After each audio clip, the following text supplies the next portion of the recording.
Check 1 2 2 1 2. Hello, Hollywood.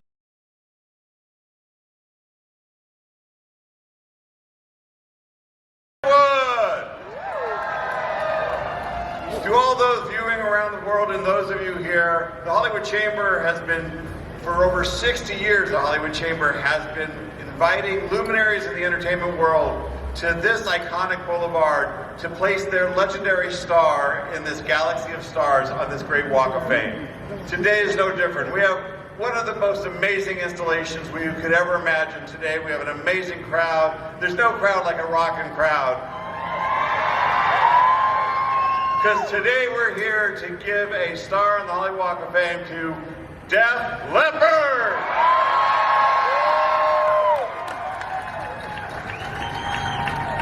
To their records, and oftentimes, even in this crowd, people have said, it was my first record, it was my first favorite band. When it was first announced that Def Leppard would receive a star, Anna Martinez, who is our superstar at the Hollywood Chamber, the first call she got was from one of the officers who make Hollywood safe and who have patrolled this very ceremony on many, many occasions. And he said, Anna, all I want to do is be there for Def Leppard. They're my favorite band. They've always been my favorite band. And his name was Officer Paul Jordan. Unfortunately, we lost Officer Jordan in January, but representing him here today is his wife, Caroline.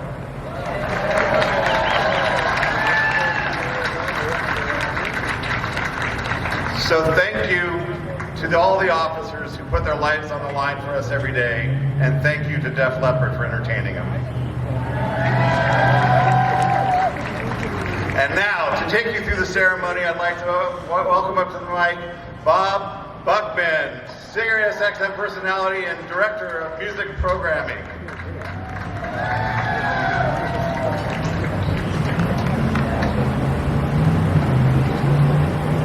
Good morning. Hello, Hollywood. Thank you, Jerry. It's such an honor to be here. Before we begin, let's give a big shout out to all the fans watching all over the world, including, of course, Sheffield. No doubt. On our live stream, it's presented by our media partner, Variety. The Hollywood Walk of Fame recognizes achievement in the categories of motion pictures, radio, live theater, live performance, sports entertainment, recording, and television. Of course, today, in the category of recording, we honor Def Leppard with star number 2,824 on the Hollywood Walk of Fame, delivered over the years.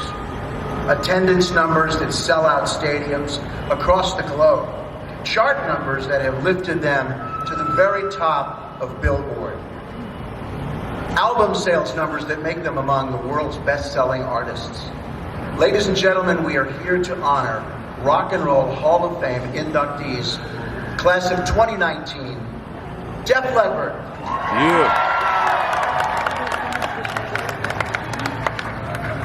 You've seen them, you've cheered for them as they kind of walked up the red carpet. Joe Elliott on vocals.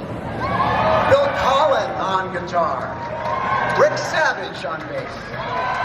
Vivian Campbell, guitar. Rick Allen, drums. I wanted to share that there are more than a couple of reasons for all these huge numbers in my mind, these over-the-top achievements. And it goes beyond the stellar writing and musicianship that has made them a household word.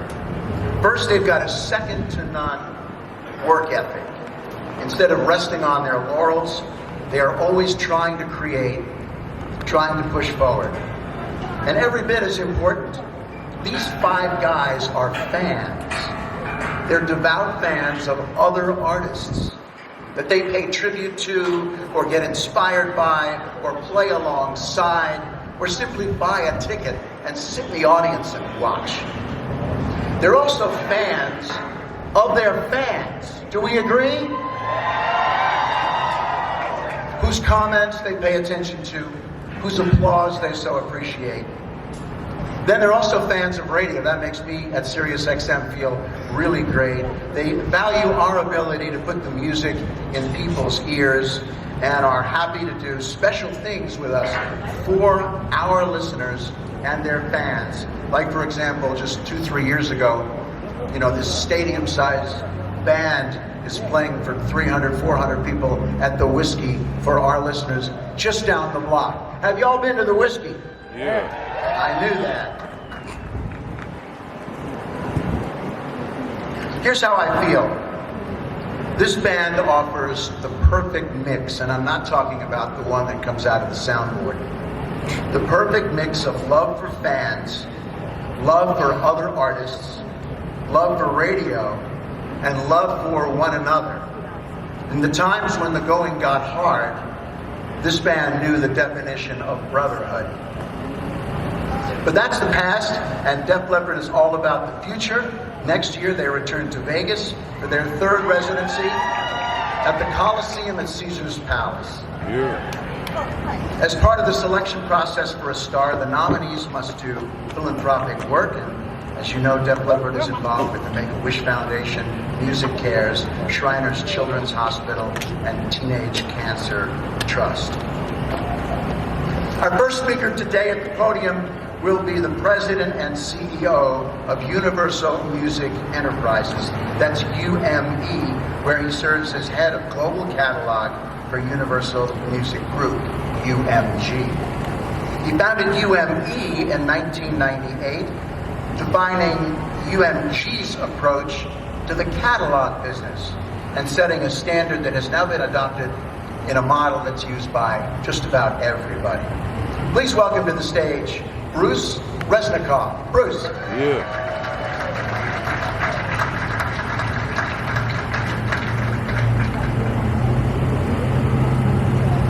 Thank you for that kind, great introduction. It's not often that a record company president gets this honor, but I have worked with Def Leppard, Joe, Phil, Vivian, Sab, and Rick for a long time, and I'm proud to call them my friends, and I'm proud to be a fan. Like all great bands, Def Leppard started out with a batch of songs and outlandish and unlikely dreams of playing to millions of people around the world. When I first saw them in 1980, they were already on their way. Ted Nugent was playing a sold-out show at the Spectrum in Philadelphia, along with the Scorpions opening, and a new young band kicking things off with a short set. That was Def Leppard. At that time, to give you an idea, the top ticket price was $8.50. And I was there pursuing my own rock and roll dreams, selling bootleg t-shirts of Ted Nugent in the parking lot for $3. Honestly, I don't remember a lot about that night for a lot of reasons. But Def Leppard's energy, enthusiasm, and their indescribable charisma made a lasting impression on me. I knew they were destined for stardom, and that's when I really became a fan.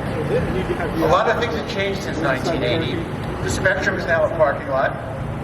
Def Leppard, with the addition of Phil Collen and Vivian Campbell, the band that we now know and love, regularly play 2 hours of nonstop hits every concert. Sure, tickets are no longer $8.50, t-shirts are no longer $3, and Def Leppard is no longer an opening act. Yeah. They now headline stadiums and festivals and have sold more than 110 million albums worldwide in the process. Their success has been meteoric and also consistent. They're one of only 4 bands that have had top 10 albums in 5 consecutive decades. And with Hysteria and Pyromania, they're one of only 5 rock bands that have 2 studio albums with more than 10 million in sales in the U.S. Let me just tell you, the other 4 bands that have done this are the Beatles, Led Zeppelin, Pink Floyd, and Van Halen. How about that? Yeah. In total, Def Leppard has 11 gold and multi-platinum albums. That's how rare and special these guys are. And just for a moment, let's talk about their hit songs. Pour Some Sugar on Me is truly one of the biggest hit songs of all time and continues to be a staple on streaming services, breaking through to a whole new set of fans and generating more than 1.7 million streams so far. Hysteria, Photograph, Love Bites, Rock of Ages, and Animal are all singles that sold over 1 million copies. So many amazing songs. But the real mark of their global influence is that today their music still fills stadiums, their albums still top the charts, and their songs are still blasted by teenagers who weren't even born when Hysteria came out. That's a mark of a truly timeless band. From their humble beginnings in Sheffield, to their days as an opening act, to their very own star on the Hollywood Walk of Fame, not a bad upgrade, guys. On behalf of Universal Music, as your friend, as one of the world's biggest Def Leppard fans, I congratulate Joe, Phil, Vivian, Sav, and Rick, Def Leppard, for being here on the Hollywood Walk of Fame. Congratulations, guys.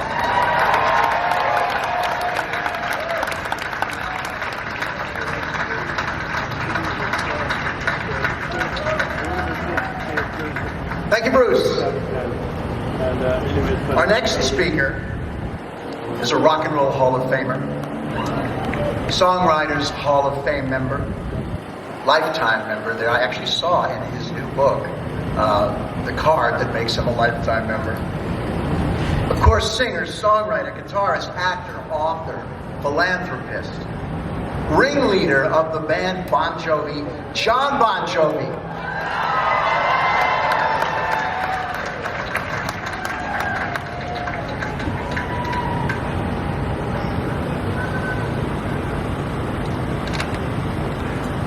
Thank you, Bob. I am Jon Bon Jovi, and I am a Def Leppard fan. I was a fan before I became a friend. Before I had ever written Runaway, I heard the band from Sheffield who were bringing on the Heartbreak. These guys were my age, from a working class city called Sheffield in England, which was thousands of miles away from a place called Sayreville in New Jersey. Yet there was something that I was drawn to.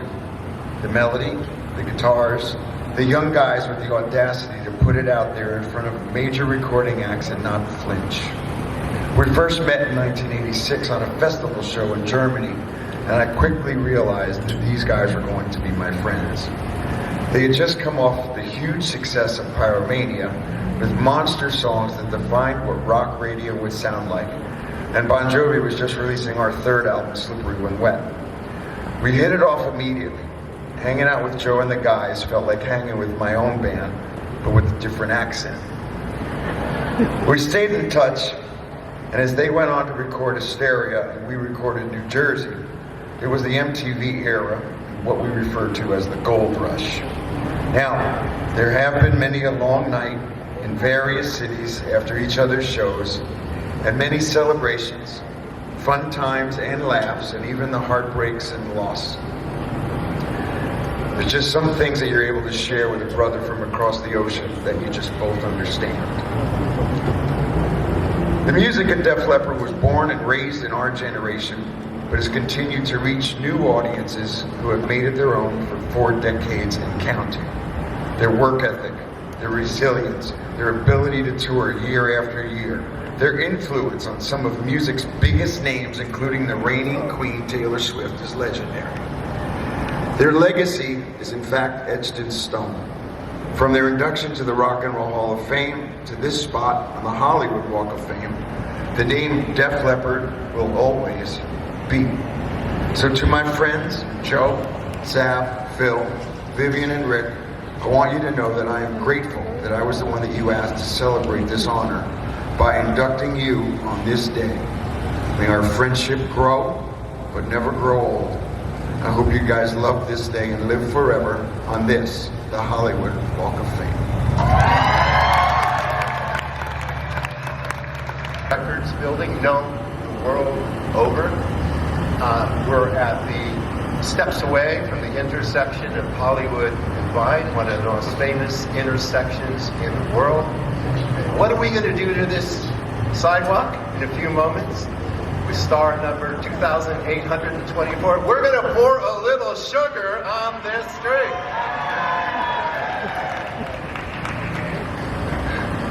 I know, I'm getting funny looks from the band. So, guys, come on up.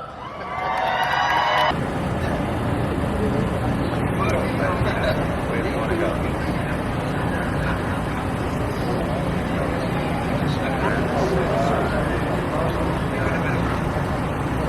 All right, folks, as I said, we are on a sacred street here, but it's also a real street in the city of Los Angeles. So on behalf of the city of Los Angeles and the city council member who represents Hollywood, Hugo Soto Martinez, the city is presenting you with a special commendation for today.